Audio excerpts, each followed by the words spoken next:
Comment investir en 2025? Je vais vous expliquer en 10 étapes comment est-ce que vous allez pouvoir faire step by step pour devenir propriétaire en 2025. Premièrement, il faut avoir conscience des opportunités et il faut avoir clairement établi ses objectifs. Qu'est-ce que je veux dire avec opportunité? C'est que très souvent dans les gros titres, on voit des choses qui peuvent freiner la plupart des personnes à investir. On a eu récemment toutes les réglementations autour du DPE, entendu parler du meublé de tourisme, donc la fameuse location de courte durée. Tout ça, c'est des choses qui sont faites là pour ralentir l'investissement immobilier. La plupart des gens en ont peur parce qu'ils ne comprennent pas réellement ce qui se passe, les opportunités qu'il peut y avoir pour les investisseurs. Donc c'est important de se renseigner là-dessus et donc de comprendre où sont les opportunités. Par exemple, pour le DPE, se dire tous ces logements qui ne pourront plus être mis sur le marché de la location, qu'est-ce que moi je vais pouvoir en faire? Les acheter, c'est bien, la plupart des gens n'en veulent plus, donc je vais pouvoir négocier, faire les travaux et le mettre en location sur un marché locatif qui est tout de même tendu, donc louer rapidement mon bien et gagner de l'argent.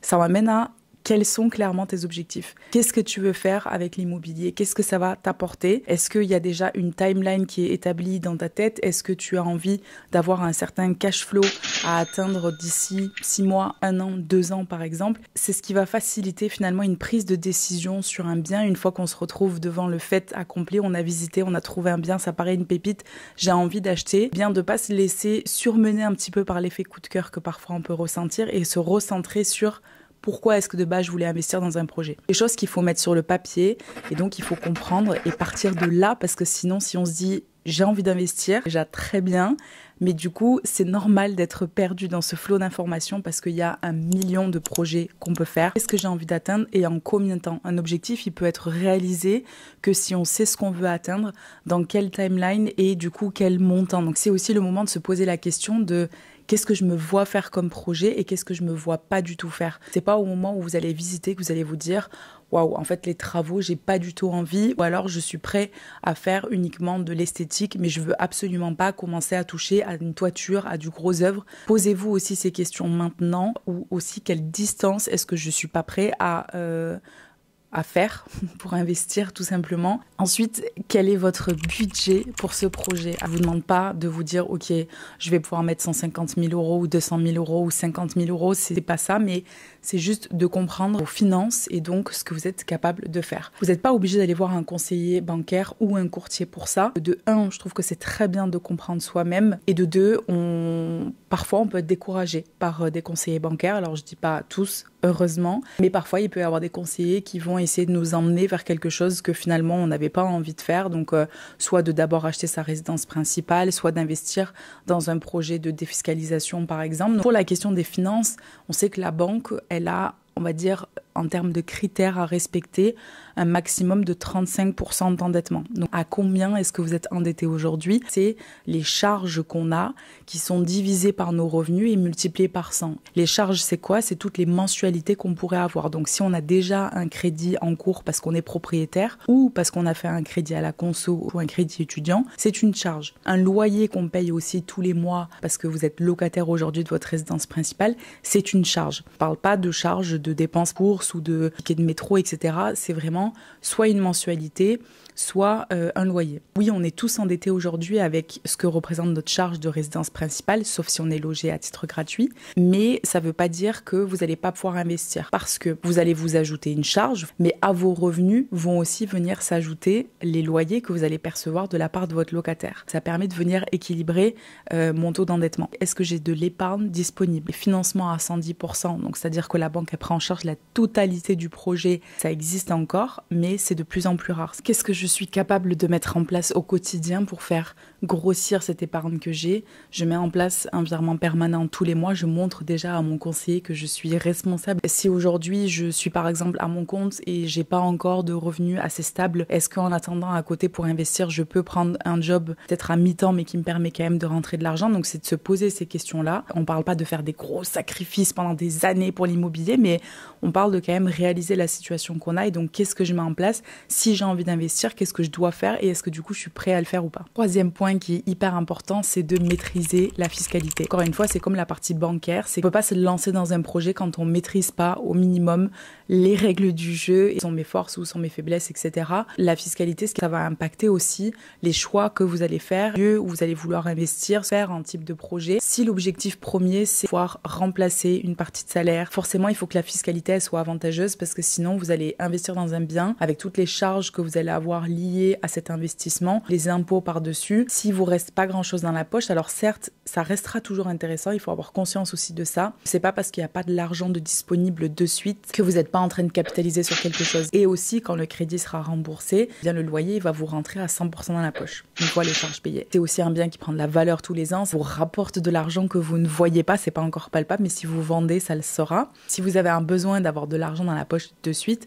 eh bien ce cash flow il est généré avec une fiscalité avantageuse et de la location nue ne vous l'apporte pas forcément. Alors que de la location meublée, régime réel, donc ce qu'on appelle la fameuse LMNP, ça vous permet non seulement de déduire vos charges, mais aussi d'amortir le bien, les travaux, le mobilier, d'amortir comptablement ces choses-là. Ça vous permet d'avoir une base imposable qui est proche de zéro, même si vous avez généré de l'argent, donc d'avoir peu ou très peu d'impôts à payer sur ce bien. Donc c'est important de le comprendre et de le maîtriser avant de pouvoir passer aux étapes suivantes. Ça me fait du coup passer à l'étape numéro 4, trouver la zone dans laquelle on va investir. Vous savez maintenant comment ça fonctionne au niveau de vos finances, au niveau de la fiscalité, vous savez ce que vous avez envie d'atteindre. Il va falloir aller dans le vif du sujet. Où est-ce que j'ai envie d'investir? Parce que où est-ce que je suis prêt ou prête à aller? Et ensuite, on me dit très souvent, mais je sais pas comment étudier un secteur, je sais pas où aller. Premièrement, je peux vous conseiller de regarder autour de chez vous. Vous avez une zone que vous connaissez, une zone du coup que vous maîtrisez.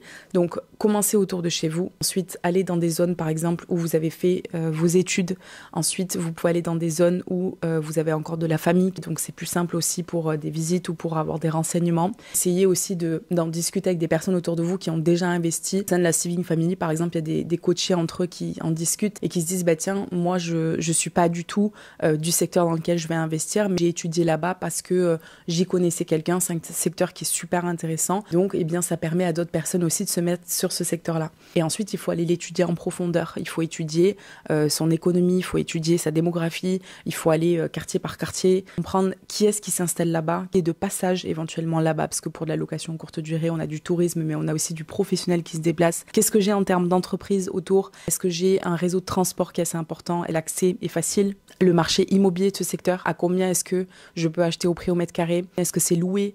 Est-ce que si je fais de la coloc, la chambre elle est louée à 300 € par mois ou à 450 € par mois? Et ensuite, une fois que vous avez fait ces études de marché, ça va être d'analyser est-ce que ça répond à mes objectifs et à ce que je voulais atteindre. Ensuite, l'étape numéro 5, je pense que c'est celle que je préfère, c'est d'aller trouver ma pépite. Le prochain bien dans lequel je vais investir, ça commence par tout simplement contacter les agences immobilières du secteur, mais aussi d'aller dénicher des agents immobiliers directement sur les réseaux sociaux. Il y en a qui ont des présences assez intéressantes et qui mettent du coup en avant des biens en off-market. Ils les mettent en avant d'abord sur les réseaux avant même que ça touche les sites traditionnels. Donc trouver ces agents immobiliers qui ont une bonne présence en ligne et exposer surtout les critères que vous avez. Peut-être de faire un petit CV investisseur, d'aller le déposer dans les agences. Si jamais vous n'êtes pas sur place, et bien juste de passer des coups de fil et de le faire assez régulièrement pour que les agents immobiliers se souviennent de vous. Et ensuite, faut aller visiter. Et si encore une fois vous n'êtes pas sur place, faites des visios. Aujourd'hui, ça se fait beaucoup. C'est hyper enrichissant, formateur.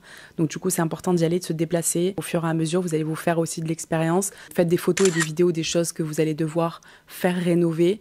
Ensuite, revenez éventuellement avec des artisans sur place. Du coup, l'étape suivante, ça va être d'analyser si c'est une pépite ou pas. Une fois qu'on a visité et qu'on a vraiment confirmé les points de travaux, par exemple, à effectuer, eh bien, on vient calculer, on utilise le fameux pépite ou pépin. Est-ce que mon bien va être rentable ou pas? Et est-ce qu'il va être rentable à la hauteur de mes objectifs? C'est là aussi où je vais voir, est-ce que je peux négocier ou est-ce que je dois négocier pour rentrer dans mes coûts? Est-ce que le bien aussi, il est affiché au prix du marché? Et donc, c'est ça aussi qui va m'orienter et me guider un petit peu sur la négociation que je peux faire. Je suis affiché plus cher que le prix du marché. Bien sûr que je vais négocier, il ne faut jamais acheter au-dessus du prix du marché. Sur quoi est-ce que je vais pouvoir appuyer parce qu'il y a des travaux à faire, parce que je sais que les vendeurs, par exemple, sont pressés. Ça me permet vraiment d'établir la négo que je vais devoir faire. Ensuite, une fois que j'ai fait mon offre, on va imaginer qu'elle a été acceptée parce que vous avez négocié comme des chefs. Bien, ça va être d'aller chercher mon financement. Pourquoi? Parce que si l'offre elle a été acceptée, ça veut dire que l'agent immobilier ou le propriétaire, si vous êtes passé en direct,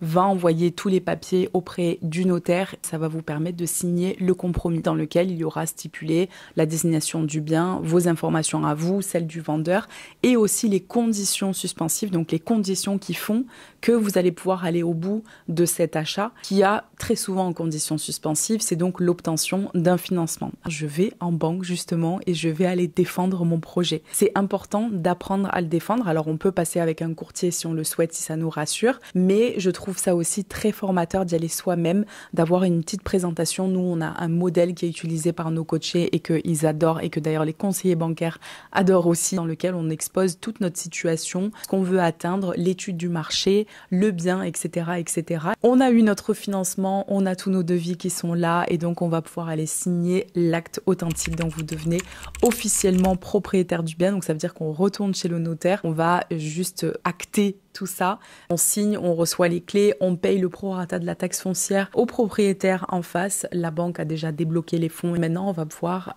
atteindre les dernières étapes, de faire les travaux si on avait des travaux de prévus, de mettre en location ou de revendre si on a souhaité faire de l'achat-revente. Les travaux, vous pouvez très bien les préparer pendant cette période entre le compromis et l'acte authentique. Vous n'êtes pas obligé de commencer toutes les démarches au moment où vous devenez propriétaire. Nous, on fonctionne toujours comme ça avec Val. Le jour où on obtient les clés, on peut limite démarrer les travaux. Comme ça, au moins, on perd pas de temps. Les locataires qui peuvent rentrer le plus vite possible et donc on peut le plus vite possible rentrer de la thune dans nos poches. Pour la mise en location ou la mise en vente, nous, on pousse vraiment nos coachés à tester au début. C'est important, je trouve, de comprendre les process. Donc, on met à disposition de tous nos coachés tout ce qui est, par exemple, les états des lieux, les modèles que vous pouvez utiliser, bail aussi qu'on va aller faire signer à notre locataire, tous ces calculs de Pépito Pépin, contrat pour les artisans, etc. Donc, on essaye d'avoir un package un peu de documents pour qu'on puisse être capable vraiment de faire les choses soi-même. À un moment donné, on peut déléguer quand on a juste plus envie ou plus le temps. Juste